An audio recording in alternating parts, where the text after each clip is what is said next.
ओम नमः शिवाय। हर हर महादेव।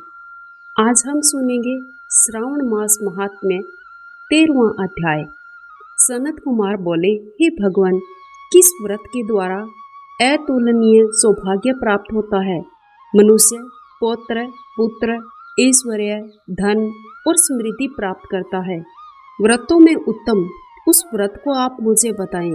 ईश्वर बोले, हे सनत कुमार, तीनों लोकों में विख्यात दूर्वा गणपति व्रत है।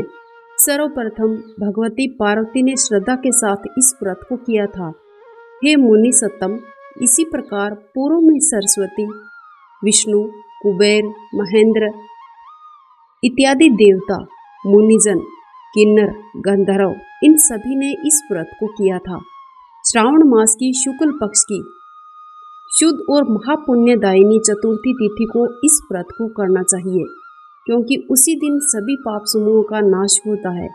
चतुर्थी के दिन स्वर्ण पीठासीन स्थित एक दंत गजानन विघ्नेश की स्वर्णमयी प्रतिमा बनाकर उसके आधार पर स्वर्ण में दुर्गा को व्यवस्थित करने के पश्चात विघ्नेश्वर को रक्त वस्त्र से वेष्टित ताम्रमय पात्र के ऊपर रखकर सर्वतोभद्र मंडल में रक्त पुष्पों से अपामार्ग, शमी, दूर्वा, तुलसी, बेलपत्र, इन 5 पत्रों से या फिर किसी भी सुगंधित पुष्पों से और मोदक से पूजा करनी चाहिए। इसके बाद इस प्रकार कहें, स्वर्ण निर्मित इस प्रतिमा में मैं विघ्नेश का आह्वान करती हूँ, कृपा निधि पधारें। इस स्वर्ण में सर्वोत्तम रत्न जटित सिंहासन को मैंने आसन के लिए प्रदान किया है, इसलिए विश्व के स्वामी इसे आप स्वीकार करें। हे उमासुत, आपको मेरा नमस्कार है। हे विश्वव्यापिन, हे सनातन, मेरे समस्त कष्टों को आप नष्ट कर दें।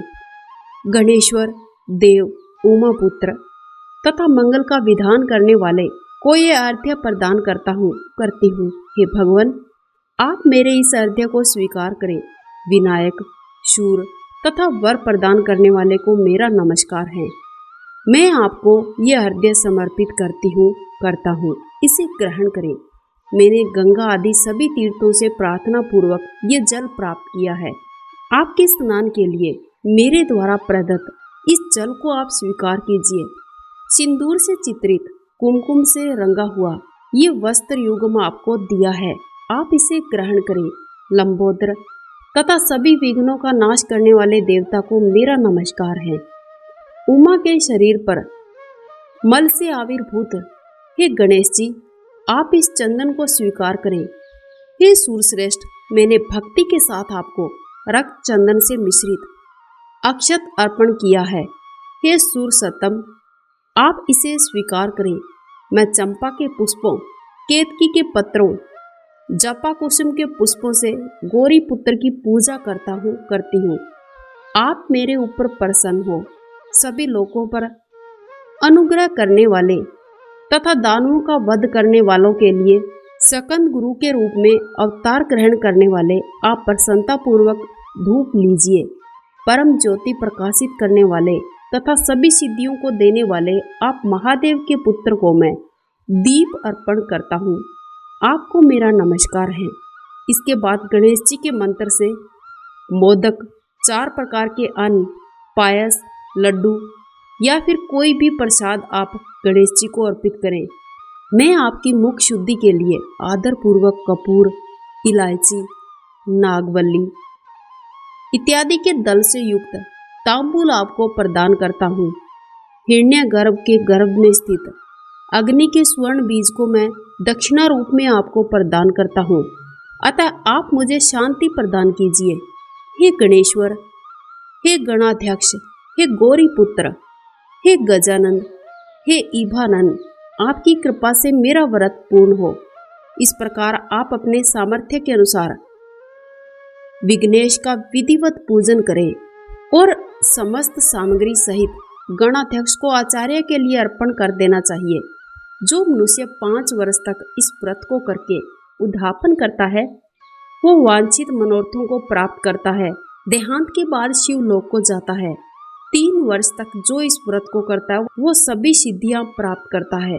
जो व्यक्ति उद्यापन के बिना ही इस व्रत को करता है, विधि के अनुसार उसका जो कुछ किया होता है वो सब उसका निष्फल हो जाता है। अब आप उद्यापन विधि भी सुनिए। उद्यापन के दिन प्रातःकाल स्नान करें।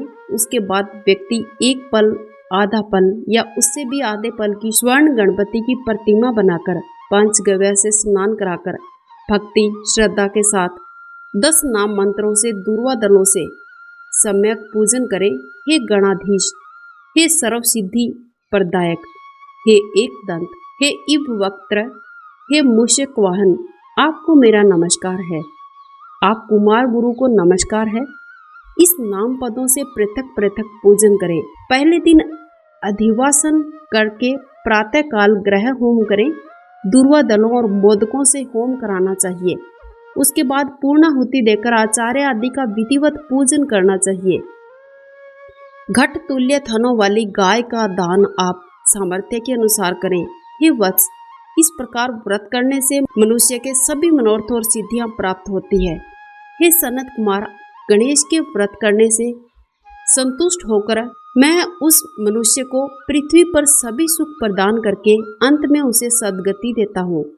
जैसे दूर्वा अपनी शाखा प्रशाखाओं के द्वारा वृद्धि को प्राप्त होती है, उसी प्रकार उस मनुष्य की पुत्र पौत्र आदि संतति निरंतर बढ़ती रहती है। हे सनत कुमार, मैंने दूर्वा गणपति का यह अत्यंत गोपनीय व्रत आपको कहा है। सुख और समृद्धि चाहने वालों को इस व्रत को अवश्य ही करना चाहिए। इस प्रकार श्री स्कंद पुराण के अंतर्गत ईश्वर सनत कुमार संवाद में श्रावण मास महात्म्य में दूर्वा गणपति व्रत कथन नामक 13वां अध्याय पूर्ण हुआ। ओम नमः शिवाय। हर हर महादेव।